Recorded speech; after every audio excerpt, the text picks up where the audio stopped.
Mayor Lightfoot. What I Can you think. introduce yourself, sir? Yes. I don't think I'm familiar with you. William Kelly. I'm with Newsmax. What I think everybody knows, but you didn't mention. I don't think any of your speakers here today mentioned it. Is the reason why the hotels are empty, the reason why the storefronts are closed, is because of fear of violent crime. No, There was, well, sir, if I may ask my question, it's a simple question. I will respond. There's a woman, a pregnant woman was shot at a hotel across the street from here last week at 4 in the afternoon. You know, of course, we have this horrific Juneteenth, 50-some shootings. A young Hispanic couple pulled from their car and shot execution style. This video has gone viral. I don't think we've had any arrests in this case yet.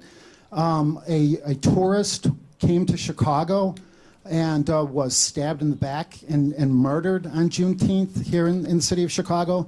Our police chief referred to the location of the stabbing as a homeless camp. Last time, I was born and raised in Chicago.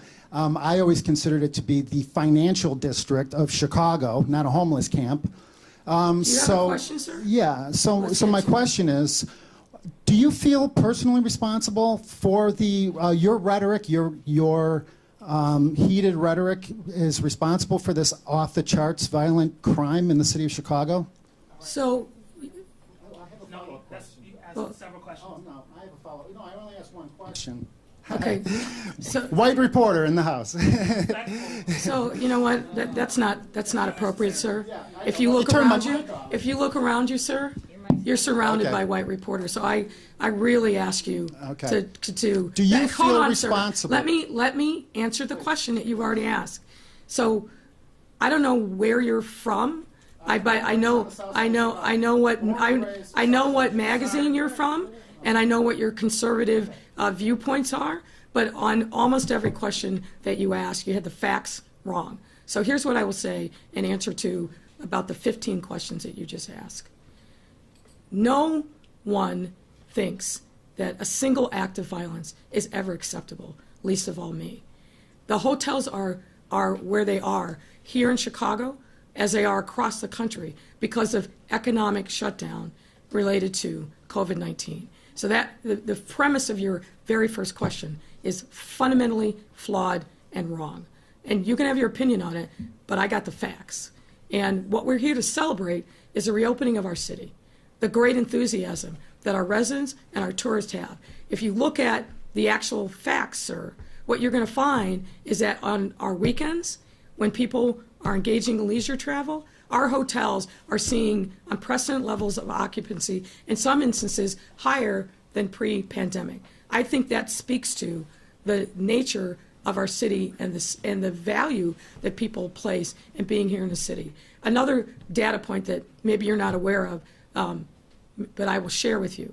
Over the course of this pandemic, we've had 32 plus relocations of corporate businesses to the city of Chicago, businesses that could have relocated anywhere but chose Chicago. Why? Because we have a great economy, we have a diversity of our economy, we have a great workforce, and they're happy to be here because of the values that they find in the city of Chicago. So the premise of your question, which is it's chaos everywhere, and the fact of the matter is, sir, which you also didn't point out, but I will, so we get this straight, is that we're actually seeing a decline in homicides and shootings. Yes, sir.